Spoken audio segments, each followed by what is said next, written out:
Hey everybody, we're Work First Gaming. I'm Doug, along with Brad. Hello. And this week, Brad will be reviewing Xenoblade Chronicles 2. Yes. Yeah, now I know you had like a little bit of history with the series. You didn't play the first one, played a little bit of X. You weren't feeling it too much. And then this one, you sort of like, you flew through this game compared to most JRPGs I think that you play. For me, yes, which to put in perspective was a month and a half, but Well, yeah, but I still think there's something. I think just like when you're talking, there's something that's clearly grabbing you with this game that maybe other JRPGs didn't. So I guess what about Xenoblade Chronicles 2? Do you find like immediately grabbing that you think maybe pulled you through this one faster than other JRPGs?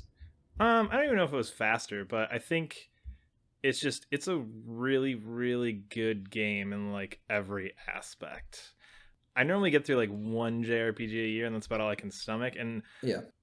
not stomach's the wrong word.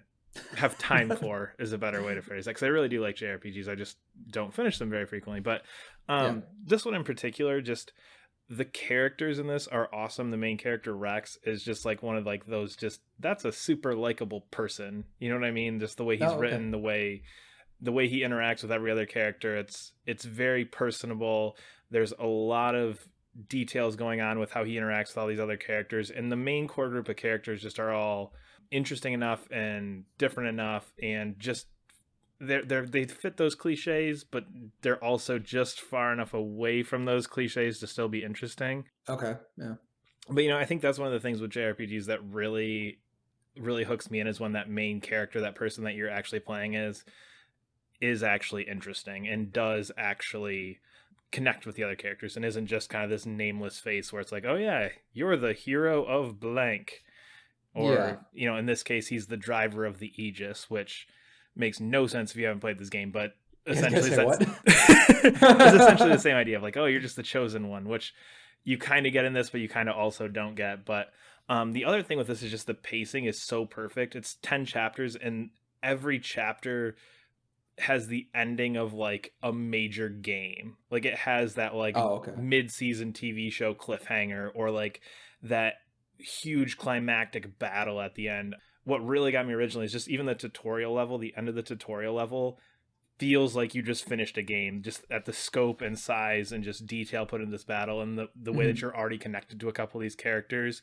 Just by the end of that first couple hours of tutorial, it's just like, oh my god, I feel like I just finished this game. That was such a crazy like big scene, and that happens every chapter or so.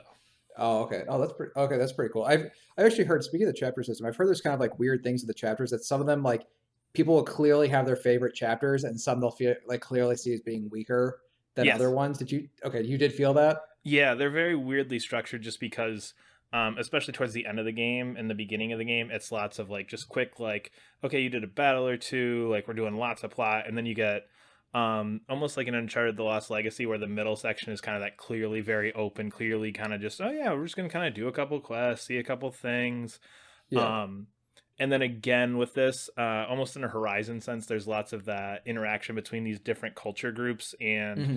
the different titans each have their own army and different things. And there's a few where it gets really into the weeds in terms of like, okay, what do these people believe, and why do these people not like those people again, and what did these people think about those people, and why are these people mad at those people? It gets into that a little bit, and that stuff Yeah. just, I think it's really hard to pull that off well, and in this case it really doesn't. Oh, okay. Yeah. So it's like I think yeah, we are talking a little bit before the political intrigue stuff is not the interesting part of this. It's those core group of characters. Is at least like their goal and their adventure interesting enough to keep you like driving through, even if you're not really liking that sort of Oh yeah, for sure. tertiary. Okay. Just in and the whole thing really is a mystery, so to speak, just not necessarily in a like, oh my god, who killed that person, but just in a like, Yeah. I never really felt like I had a very clear idea of what was going on. It always felt like as soon as you'd catch on to something, there'd be one new element that you're like, oh wait, what is that about? Okay. And then so there's these developments that go through that gives you that reward of like, okay, I'm making progress. Like I didn't understand that before. Now I understand who this character is, and oh, now I understand what how that connects to this. And there's lots of details in terms of the origins of Blades and who these people are and who these characters are, because Blades, which are like the support characters in this, when they die, they then can regenerate later completely fresh with new memories, as essentially like a new person. Like they get rebooted completely. Okay. So there's lots of talk of what's going on in the present and how that relates back to 500 years before, which was this huge war that destroyed a bunch of stuff. Hmm. So as it goes through, it kind of gives you these pieces chunk by chunk, but then always adds this extra little element to it. And as long as they're doing that with that core group of characters, maybe the 5 or 6 people in your party plus 4 or 5 major side characters, Yeah, there's yeah. always a little extra piece with them to keep you going that works really, really well. So is it something that becomes overwhelming? Because I know like JRPG stories in general can be like fun and interesting, and then there's just a point where it just kind of goes like off the rails and not like because I always kind of go back to Kingdom Hearts, like the best example of like confusing ass storytelling that seems interesting but it's just really confusing. So does it ever get overwhelming, or is it just It over yeah, overwhelming's not the right word. The plot at the beginning is very simple. It's just, oh, I found the Aegis and we have this connection and I'm gonna Mhm. get her to Elysium, which is like essentially like a replacement for like having like this whole like, oh, like the world's dying and we can get to Elysium and it's gonna make everything better and it's gonna be perfect and everybody's gonna be happy. And that's where it Okay. starts out with, and as you go through it kind of adds on to that. Maybe around 6 or 7 it starts to get a little bit like just like what the hell, because there's really 3 or 4 villains who kind of pop up in and out and are kind of working together, but very clearly all have alternative motives to what they're originally presented with. So it gets more Yeah. into the confusion of what exactly do each of these characters want and Hmm. why do these characters want that. Okay. Tends to be more of where like the plot kind of gets into that like off the rails, like, whoa, wait a second, you were just doing this and now you're saying this, and Gotcha. what? The story does have that kind of like off the rails, like, oh my god, what the hell is happening here? Towards the end, it does a lot to play with like what you think is going on and what you think is happening in the story. Towards the end, which those good twist endings, so to speak. All It's not right, even all right, all necessarily right, all right. not That even sounds good. necessarily like Let's a watch it. twist ending, but like the way it develops and some of the cool things it gets to at the end definitely kind of feel like they come out of left field, but really as you go through the ending fit really well. And that was one of those things that just those last 5 to 10 hours really hooked me in to get through the end of it. Hmm. All right, so I guess stepping away from the story for a bit, like how is it gameplay wise? Because I think the thing I always liked about the series from a little bit of I played of X was just like this giant open exploration crazy thing. Is that still present? Because I know you usually like to focus on story and characters, but I guess like as far as gameplay and just like that sort of exploration stuff, is that all still there? Oh yeah, every Titan you can kind of wander around in different parts, and each Titan kind of fits the different worlds. Like there's the snowy Titan and the foresty Yeah, Titan, yeah. and each Titan has their own climate, so to speak, that you can kind of that has big open chunks that you can explore around in. I don't do that much, so I didn't do a lot of it, but I know there's a lot there. There's big maps, there's chunks of maps that I never once touched.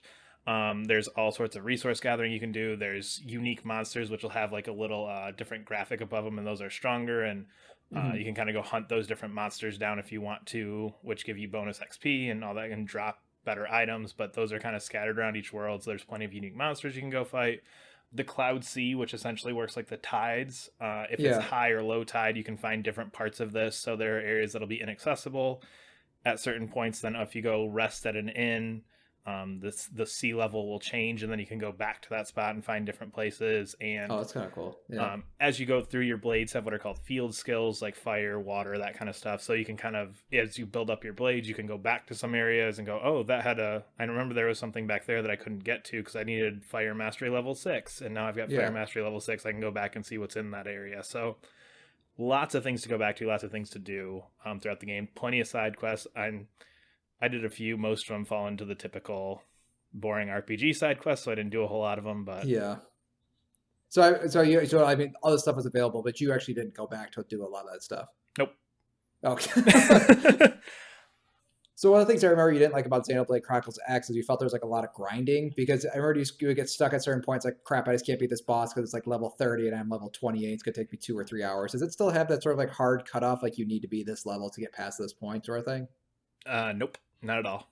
Not at all. No. This might be the only RPG I've ever gone all the way through without feeling like I had to go grind at some point. Okay, Which, that's a big change from X then, isn't it?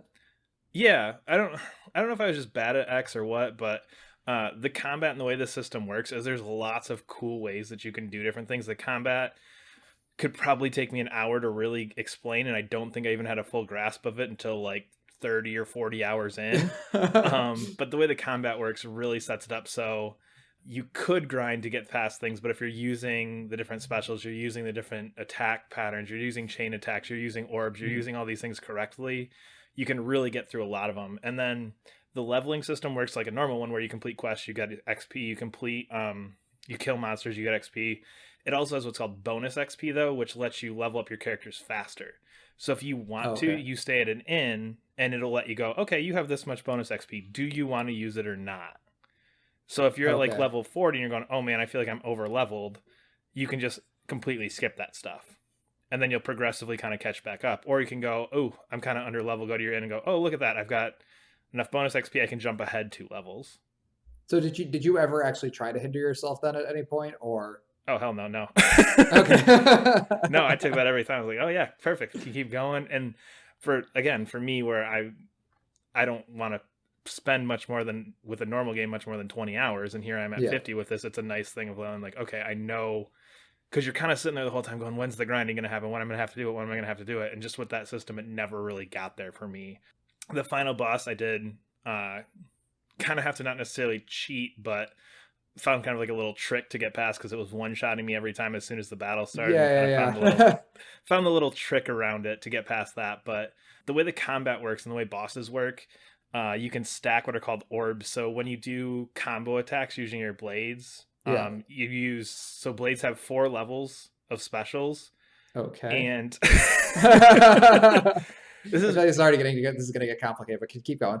oh god, yeah, I'm trying to think about how to do this. So basically, what you can do is you can put elemental orbs on different bosses, and you can do it on anybody, but really it's only necessary for the bosses. But so like you can hit it with like one of your party members hits a fire attack, and then that'll give you 2 or 3 options to do a little bit stronger attack, which will then get you a stronger, which then gets you to a level 3 attack. Which if you do that level 3 attack, will place an orb on it, Okay. and then you can build these up as much as you want to, Yeah, and yeah. then you can launch a chain attack when your party gauge is full. Oh, God damn it. Is full, and then as you go through, if you use the opposite, the fire water type element thing like you would have in most games, when you do that you break the orb, and you can get to the point where you're doing like damage times 1,000% Oh, geez. to Okay. these things as you build it up, and it'll just give you these essentially free special uses. So you can run through all 3 characters once. You break an orb, you get to run through them again. You break a second orb, you get to break through them again, and every time your attacks are getting stronger and you're getting bonus damage put on top of it. Which basically, so like the last boss, I was able to get 4 or 5 orbs on it and had it down to 50% health, and then took 50% of its health bar away just Jeez. by using chain attacks and orbs. So I mean, okay, so I get like the complexity of the combat. I think is something that people kind of complain about. Did you like that complexity Oh, of it? I Like did, once you yeah. got it? Yeah, and even when I didn't get it, there's enough going on that it's just kind of, it's a nice, just basic management type system of combat where Yeah. it'll kind of do itself. You just kind of have to decide, when am I using specials? When am I telling other characters to attack different things? So Hmm. it's one of those where it's simple enough to kind of not feel like, oh my god, I'm just killing this monster. It's the same level as me just to get through this. Like it's a pain that I have to go all through all this stuff. And at Yeah. the same time, when you get to those bosses, it does feel like there's a whole lot of strategy that you have to use in terms of when to use different attacks, when to use Mhm. chain attacks, when to put orbs on, when to use specials.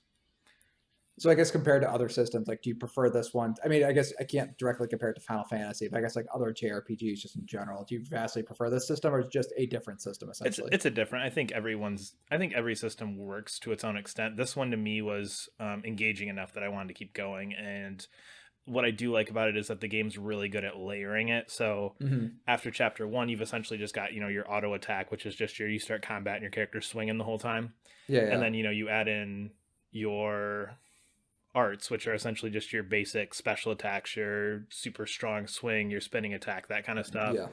And then you get a party member now. Okay, now we can do our tier 1 specials. Okay, that's really cool. Oh, Hmm. okay, now after the 3rd chapter, I've got more than one blade, so you can equip 3 blades at a time, and each blade has different attacks. So I can kind of Oh, switch okay. through those. And then by the time you get to level 5, it's okay, now I've got da da da da da. And then even late in the game, they add in 1 or 2 other things, which, because blades, which are your weapons, are actually people, it's really cool how those character developments happen where something will happen with a character, and then that Yeah. will affect how that character and what you can do with that character in the combat. Oh, that's kind of cool. So just I guess a not spoilery example of that, because they showed it in one of the trailers, Pyra, who's the Aegis, after like the second or third chapter, and they show it in a couple of the trailers, turns into Mithra. So when that happens, now you can actually switch between her fire and light type, and you can go back and forth and do different things with that. So, okay, this character development happens in the story. It directly impacts gameplay. Oh, that's pretty cool. Is there anything you like? I mean, guess you're kind of like talking glowingly about this. I guess like as far as games of 2017, because you actually didn't play this before when we were doing our top five. Would this be like way up there or no? It'd be close. I think my fifth Okay. game was Danganronpa. This and Danganronpa, I think, are kind of in the same boat for me for number five, where I don't think this game does anything special. I think it's just a really, really well-made JRPG. Okay. Okay. So I was just trying to gauge if I should spend $60 on it. I mean, I really liked it. I think it's one of the better JRPGs I've played. Yeah. I mean, I think I've maybe actually been able to get through 5 of them in the last couple of years, so that Mhm. alone puts it above several other ones. Yeah. So I guess in closing thoughts, it's pretty damn good. Yeah, Are you excited for Xenoblade Chronicles 3 or yeah. whatever the next Oh, one? yeah, for sure. This Oh, is okay. definitely a series that as it keeps going, I will be purchasing each new entry in it just because X again wasn't my favorite thing I ever played, and I do want to go Mm. back and play the first one, but I don't have a 3DS, and I don't want to spend like $150 on the Wii version. So, Well, don't worry, virtual console's coming soon, right, guys? Right? No, I'm just if only. All right. We are Workforce Gaming. If you guys like what you heard, you can always follow us at Workforce Gaming on Twitter and subscribe to us on YouTube or wherever you're listening. See ya.